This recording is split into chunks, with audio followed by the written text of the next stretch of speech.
Hey, g'day. We want to talk about SEATology, but we're not just going to tell you about SEATology. We want to give you some background, some kind of where did we come from, why did it come up, how did it come up.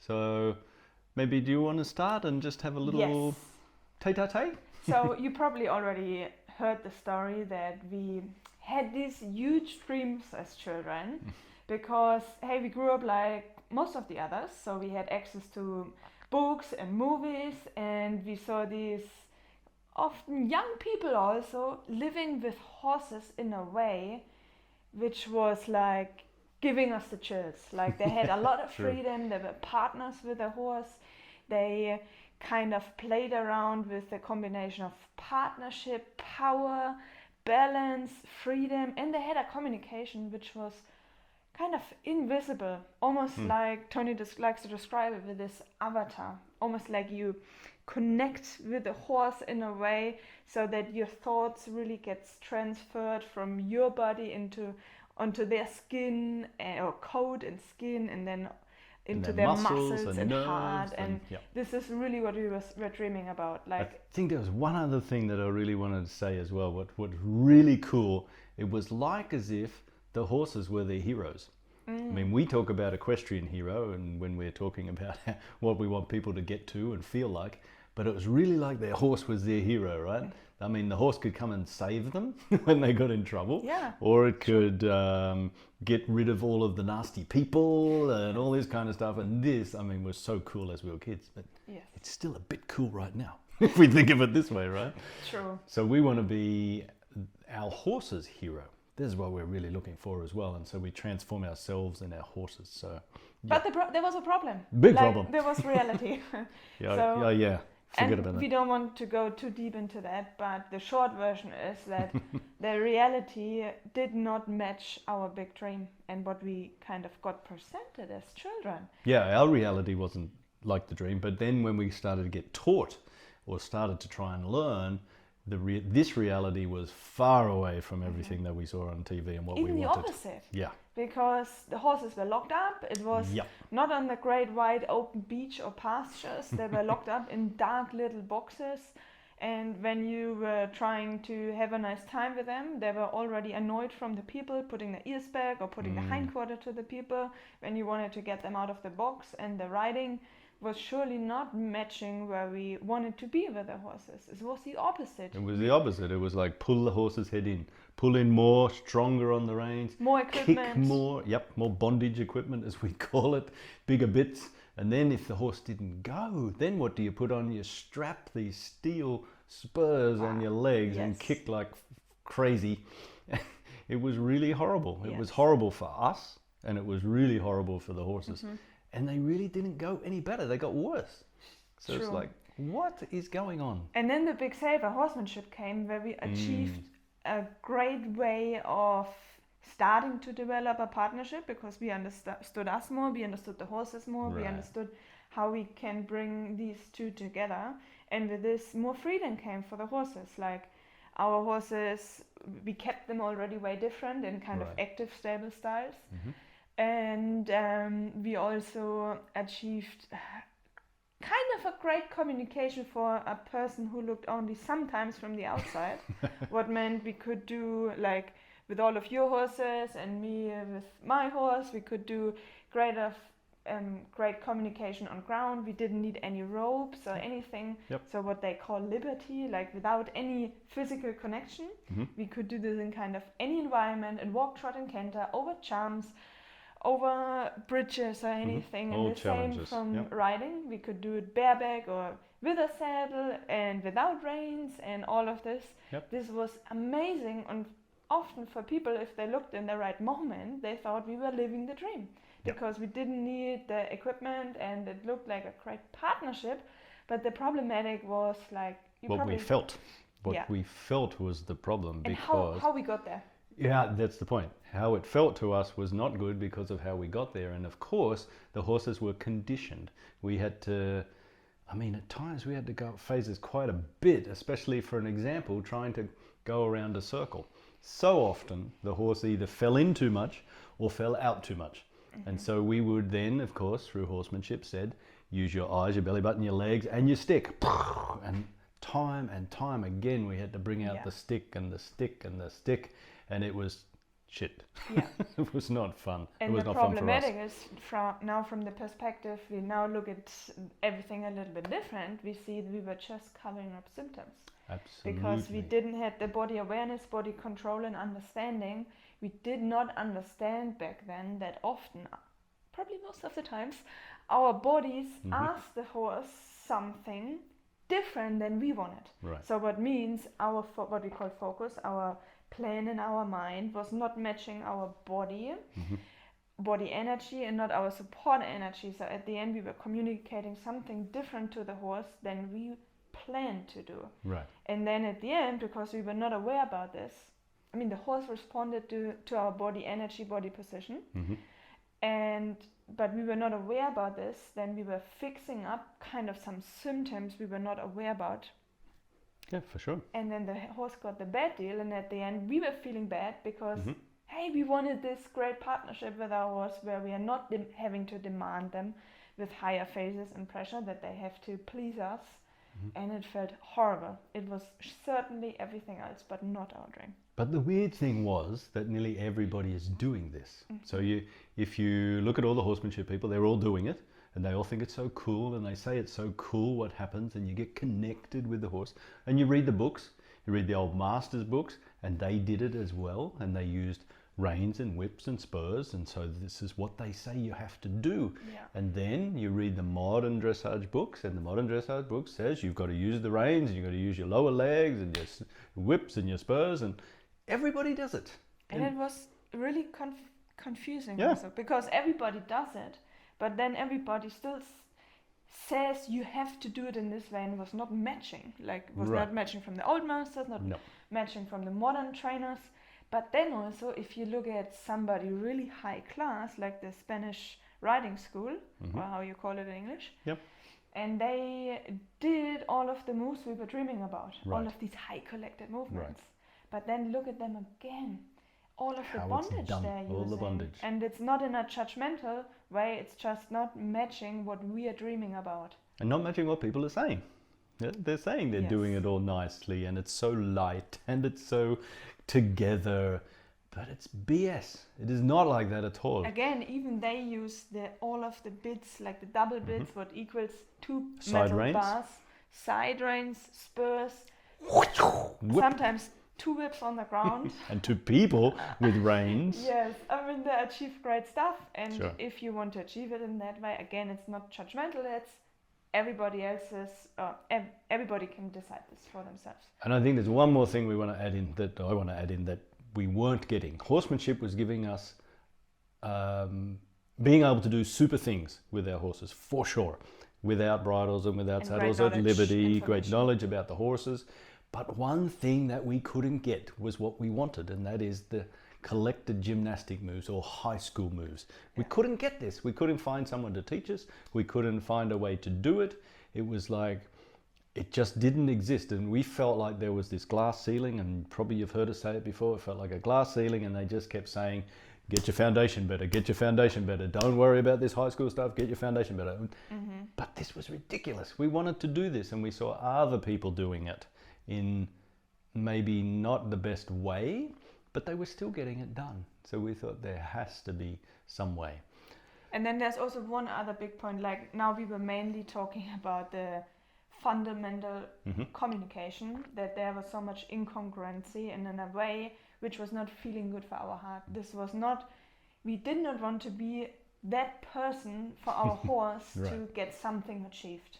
Again, we wanted this communication partnership, like the kids had on the TV. But then you come from the other side, like we achieved this great level with horsemanship, still not in the way how we were really dreaming about, but then there was this big dream with the high collected movements, or you can call it dressage or high school movement, whatever you want to call it. But then look there, like you have the people who say the horse has to be super rhythmical from the beginning, and it has to do super symmetric, and it has to be in the super perfect position. I think you know what we talk about. I don't have to explains more, I think. But then there was again this incongruency if you look at people, because also we people, we are not perfectly built. We have our asymmetric, we have our stronger side, our less developed side, and we get into habits which cause us maybe to be even more asymmetric, and we also have some more room to improve our body awareness and body control. But then we put this huge burden on the horses that we want that they move super stable, they super must controlled, be symmetrical, super athletic. Yeah. Like, again, it's a bit incongruent. Incongruent. It's okay for the horse, and if the horse doesn't do it, put more bondage on and get them to do it. Yeah. But we don't put the bondage on ourselves to do this. Yeah. It's kind of really incongruent. Yeah. So if we put this together, this puzzle, we have the person sitting on the horse. Again, we're in SEATology, so we hop on the horse right now.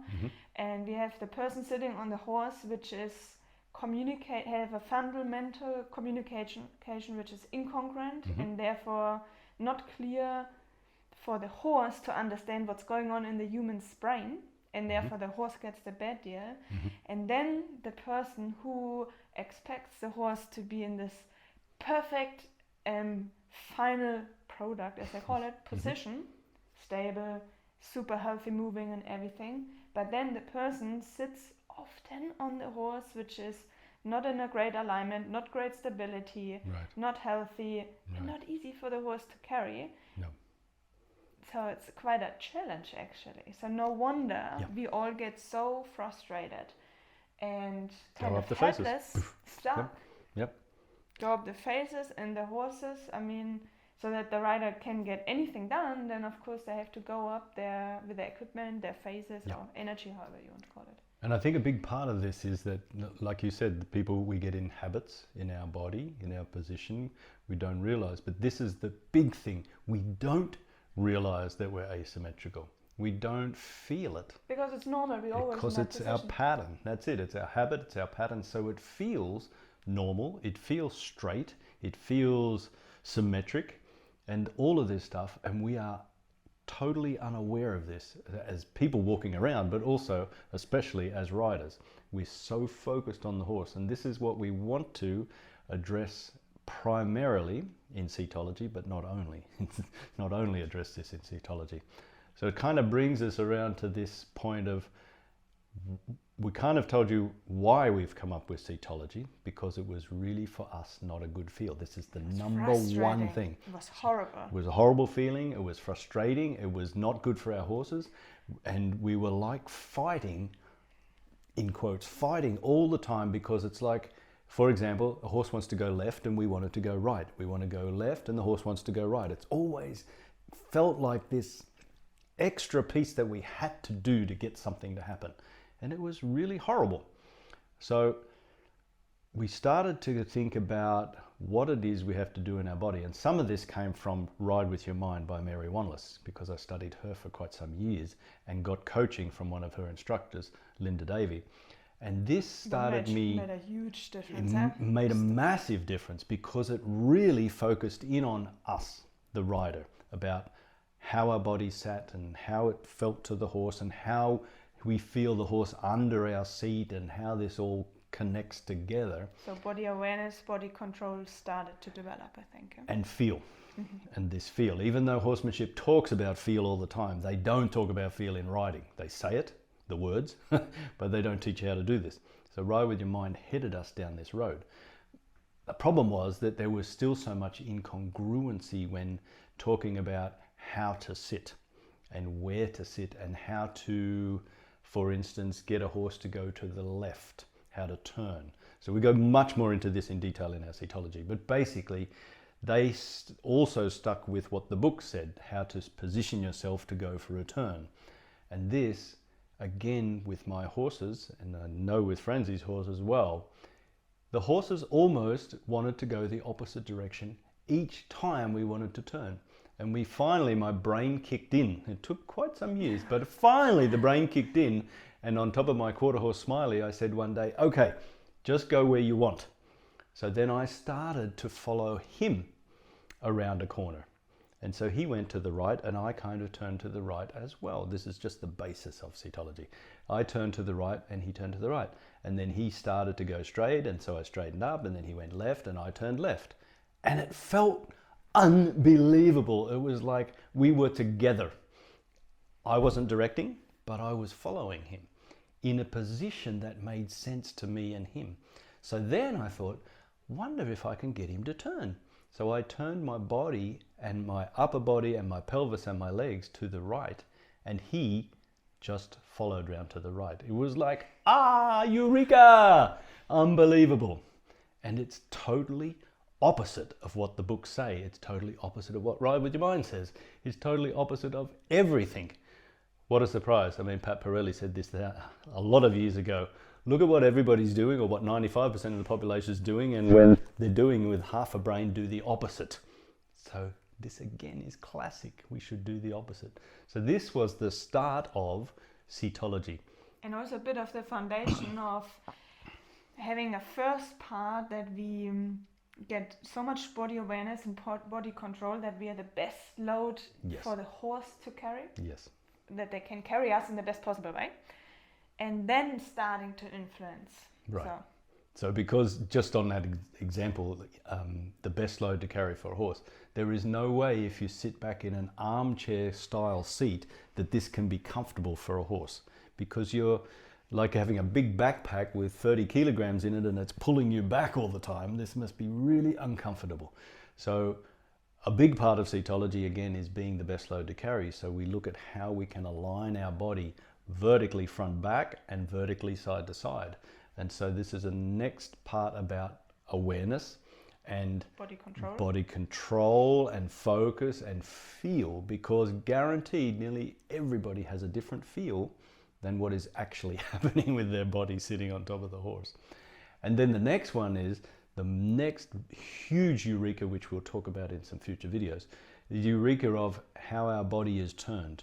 Because nearly everyone who is a right-hander, almost 99.99% of the people who are right-handed are turned slightly to the right all the time. So we stand with our left hip a little bit forward of our right hip. What you probably notice that often you have a bit more feel on your left rein, or maybe if you ride with a bit, your horse has more more foam on the left side. Yep. How many times did this happen? And we said, yeah, the foam is on the left, but there's none on the right. Because we're turned a little bit to the right, and therefore, like I talked about, our horse is turning to the right slightly. So we pull on the left rein to straighten them up. Yeah. Or get the left bend. And you might have also noticed when you ride a circle, your horse might go in, make the circle smaller on the right, but when you go to the left, they drift out. If you're right-hander. If you're right-hander. And of course for the left-hander it's the opposite. It's the opposite, but it's nearly always this way. We can pretty much predict it if you're right-handed or you're left-handed, what's going to happen. Of course your horse will show us. Yeah, the horses don't lie. That is for sure. We heard this so often. Yeah. It's difficult for us right now in this split second to put this really into words, what we feel with the horses, what we see, what happens with us and the horses and the students, because we heard this over and over, listen to the horse.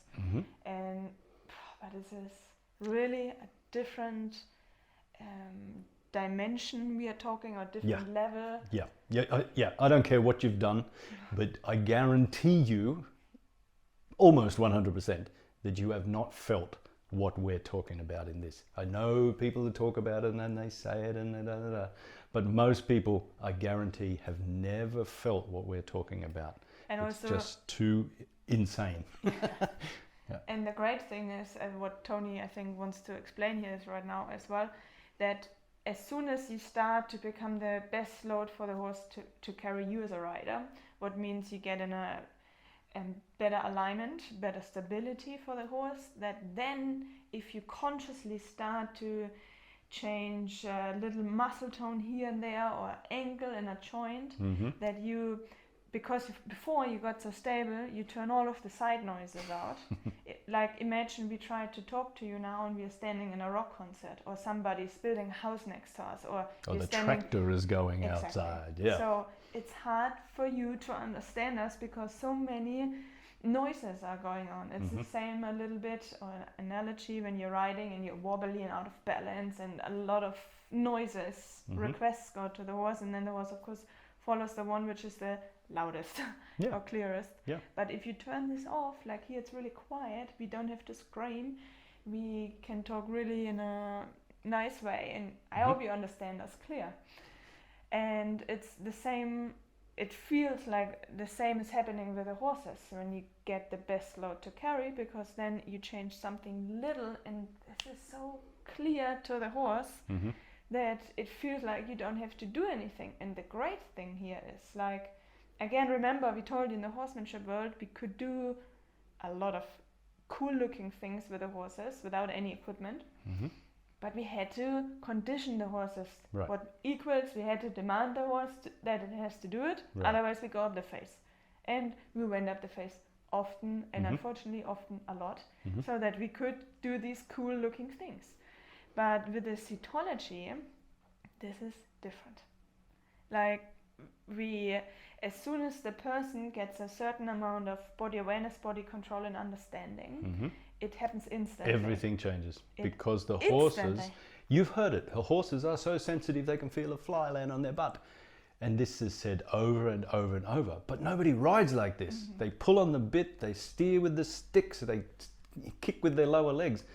But the fact is, when you get still, when you get stable in your body and aware and control of your body, the horses are literally sensitive through all of the saddle and everything else. Like Franzi said, you change a little bit of muscle tone or a little bit of direction of your body and they feel it instantly. It's unbelievable. I mean, lesson after lesson after lesson we have with new people, we get them to get more stable, more still, and the horse just starts to walk differently, so listen differently. The thing is, as soon as the person is open-minded to this maybe new approach, it doesn't matter if we experience that with super riding beginners, with some which are trainers since years or tried multiple systems, and the same with the horses.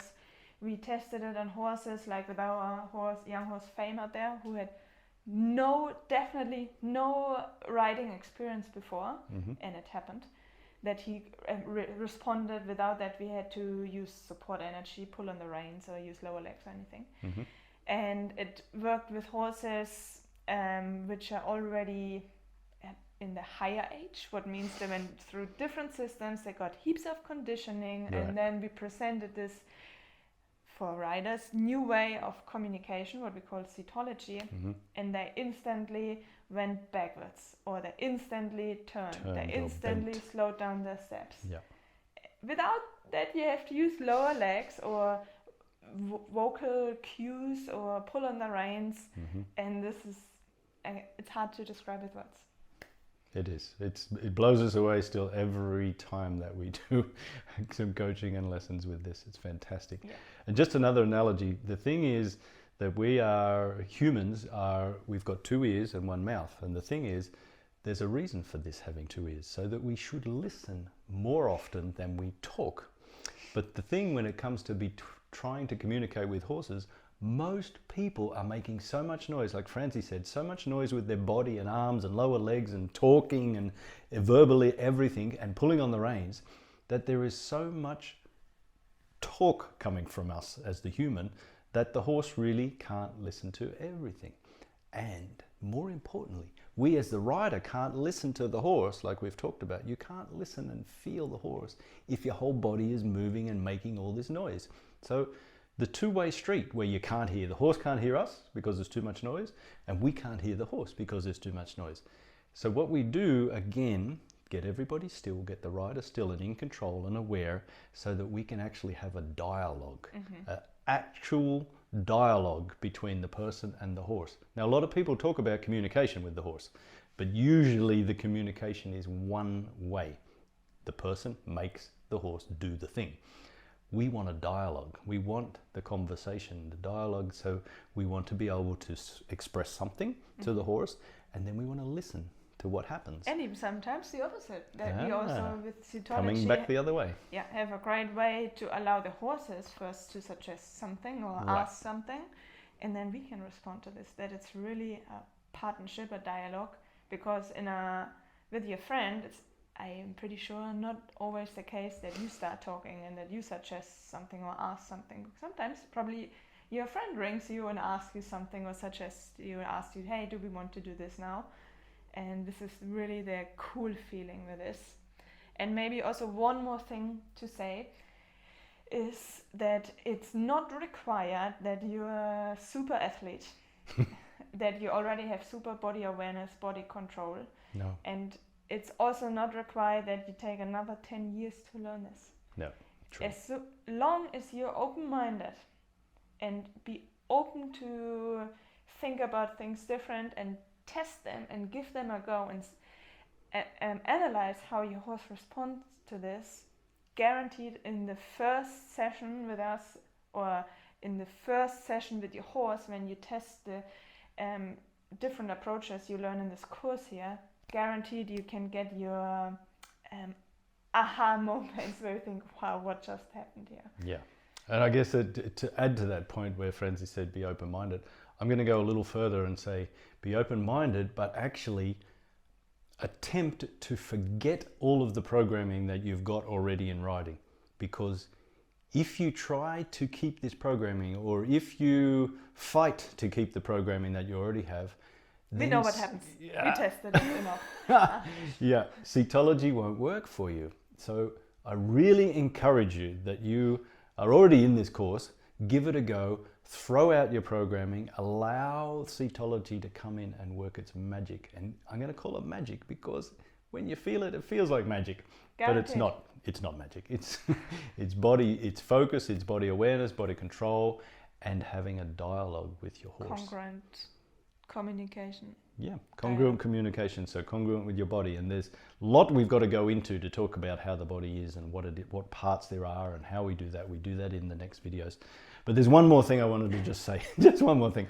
Can you imagine, and have you heard how sometimes two people are talking at once? Yeah. So if we're talking and I start talking about the farm and you start talking about the tractor and we're scouting over there and really yeah. So we have no idea what the other one is saying, right? And this is what's really happening when the person is wobbling and bumping and thumping and pulling and the horse is busy thinking about whatever else it's doing or distracted or doing what it's doing. There's this conversation that is getting blocked. It's not going anywhere. This is what we don't want. We want the dialogue. So question, answer, request, answer, and the horse can request something as well. This is what we're aiming at with SEATology. So yeah. There's so many parts. It's hard not to try and get into them all at once. But we've already taken so long in this video that we really should start to look at some separate videos. So this was an overview, why it happened, how it happened, and that we are really excited about it. And we're so excited that you're here going to give it a go. And hope you are also excited. Yes, cool. Because we are for you. That's for sure. So enjoy the next videos and test it out and give us feedback. We love it. And because we know that your horse will give you feedback. So, okay, cool. See you next time. Bye.